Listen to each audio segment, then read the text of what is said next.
गर्मी इतनी ज़्यादा हो रही है कि बाहर जाकर कुछ खाने का दिल ही नहीं करता है। तो आज बाहर जैसा ही कुछ घर पर बनाएँगे, वो भी बहुत ही आसानी से।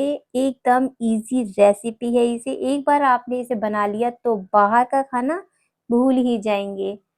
कोई भी टिप्स एंड ट्रिक्स आपसे मिस ना हो जाए, इसलिए रेसिपी आप पूरी देखिएगा। तो यहाँ पर हम सबसे पहले ले लेंगे एक परात में 2 कप मैदा और इसमें डालेंगे आधा कप गेहूं का आटा।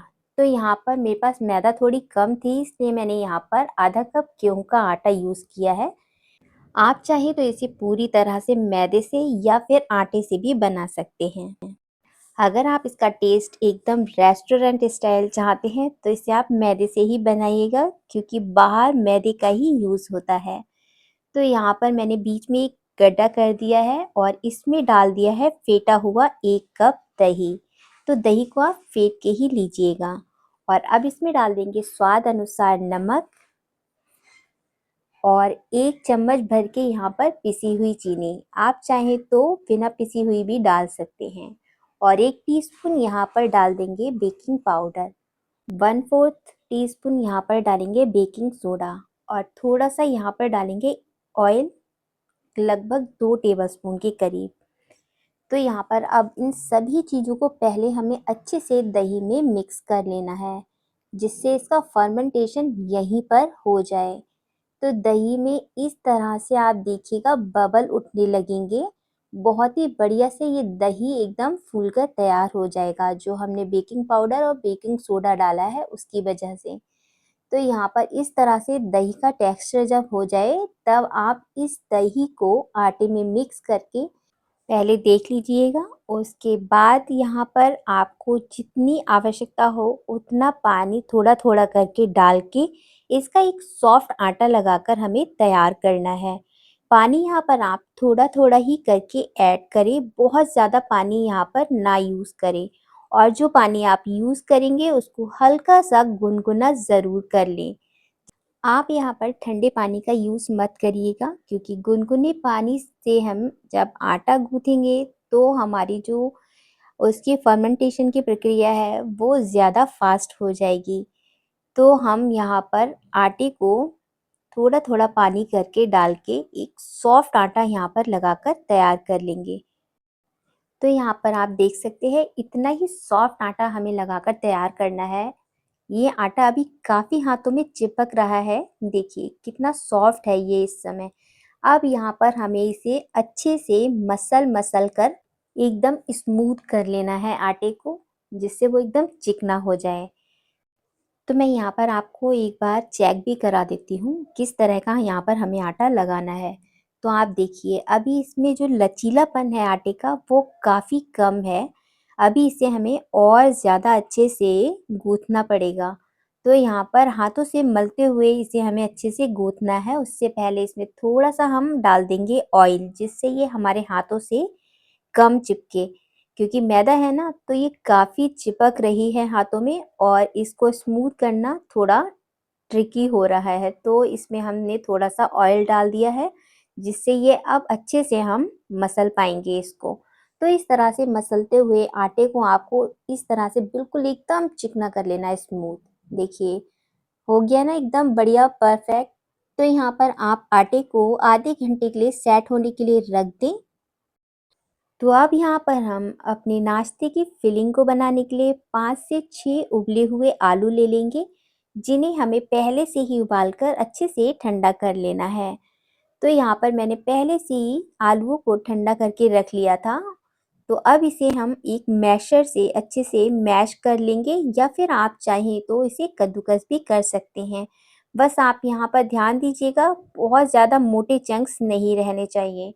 तो यहाँ आलू को मैंने मैश कर लिया है और एक प्याज है उसे मैंने बहुत ही ज़्यादा फाइनली चॉप कर लिया है।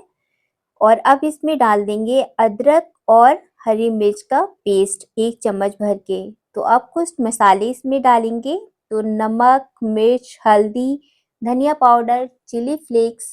इसमें आप थोड़ा-सा काला नमक ज़रूर से डालिएगा, इससे बहुत ही बढ़िया फ्लेवर आता है। और थोड़ा-सा मैंने भुना हुआ ज़ीरा यूज़ किया है। तो अब यहाँ पर थोड़ा-सा हरा धनिया डालेंगे हम और सभी चीज़ों को बहुत ही अच्छे से हमें मिक्स कर लेना है। इसका एक बढ़िया-सा मिक्स बनाकर तैयार करना है, जिससे हमारी बहुत ही अच्छी टेस्टी चटपटी फिलिंग बनकर तैयार हो जाएगी। तो चलिए नाश्ते के लिए फिलिंग तो हमारी बनकर तैयार है। तो अब इसे रखते हैं साइड में और जो हमारा आटा है उसे हम चेक कर लेते हैं। तो यहाँ पर आटा भी हमारा अब सेट हो चुका है। इसे एक बार हाथों से अच्छे से फिर से हम मसल लेंगे, जिससे ये एकदम स्मूथ हो जाए। अब इसकी हम लोइयाँ काट लेंगे। तो लोइयाँ यहाँ पर आपको बहुत ज़्यादा छोटी नहीं रखनी है। आपको यहाँ पर थोड़ी बड़ी ही लोई लेनी पड़ेगी, क्योंकि यहाँ पर हम आलू को स्टफ़ करेंगे। तो यहाँ पर बहुत ज़्यादा छोटी लोइयाँ मत लीजिएगा और इस तरह से अंदर की तरफ फोल्ड करते हुए इससे एकदम स्मूथ लोइयाँ हमें यहाँ पर बनाकर तैयार करनी है। इसमें बिल्कुल भी क्रैक नहीं होना चाहिए। अंदर को टक करते हुए यहाँ पर हमें सारी लोइयाँ तैयार कर लेनी है, जिससे हमारा जो नाश्ता है वो बहुत ही जल्दी बनकर तैयार हो जाएगा। तो आप देखिएगा, इस तरह से आपको सारी लोइयाँ बना लेनी है। तो सारी लोई हमारी बनकर तैयार हो चुकी हैं। अब इसे हमें 5 से 10 मिनट के लिए कवर करके छोड़ देना है, जिससे थोड़ी-सी ये फूल जाएँ। तो यहाँ पर लोई हमारी तैयार हो गई हैं। अब इसे हमें हाथों से फैलाते हुए इसको एक कटोरी का शेप दे देना है। किनारों से आप फैलाते जाएँ। अगर आपको हाथों में आटा थोड़ा-सा भी चिपके तो आप यहाँ पर थोड़ा-सा सूखा मैदा लगा सकते हैं। तो इस तरह से आप सूखा मैदा लगाएँगे तो बहुत ही ईज़िली हाथों से फैल जाएगा।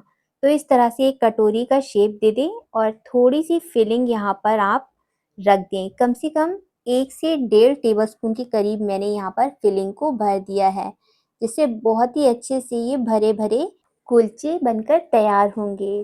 तो इस तरह से हाथों से आप थोड़ा-सा प्रेस करते हुए इसे हाथों से फैला के इसे थोड़ा बड़ा कर लें।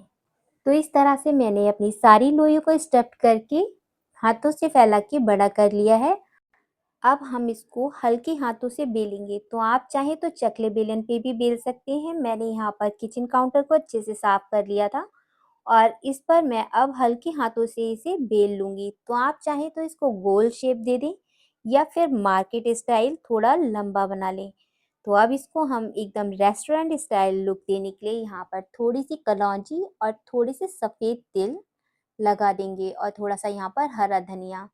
अब इसको इस सभी चीज़ों को लगाने के बाद थोड़ा-सा हम यहाँ पर बेलन से दबा देंगे, जिससे ये अच्छे से सारी चीज़ें चिपक जाएँ। तो एक बार आप बेलन चला देंगे तो सारी चीज़ें ये अच्छे से इस पे चिपक जाएँगी। तो इस तरह से आपको सारे नान बेल लेने हैं और अब तवे को अच्छे से गरम करके कलौंजी और तिल की साइड को ऊपर रखते हुए इसे अच्छे से अलटते-पलटते हुए इसे हमें सेक लेना है। तो मैंने इसको पलट दिया है। आप देख सकते हैं ऊपर से थोड़ा-थोड़ा ये सिक चुका है और अब इस पे आप तेल या घी या बटर कुछ भी आप लगा सकते हैं और दोनों तरफ इसको लगाकर अच्छे से हमें सेक लेना है। तो यहाँ पर आप टेंशन बिल्कुल मत लीजिएगा। आप सोच रहे हैं ये तो फूला ही नहीं है, तो ये सॉफ्ट कैसे होगा? इसमें हमने आलू भरे हैं तो ये बहुत ज़्यादा तो नहीं फूला है, पर फूला ज़रूर है। आप देख सकते हैं ये एकदम ऐसा नहीं है कि फूला नहीं है।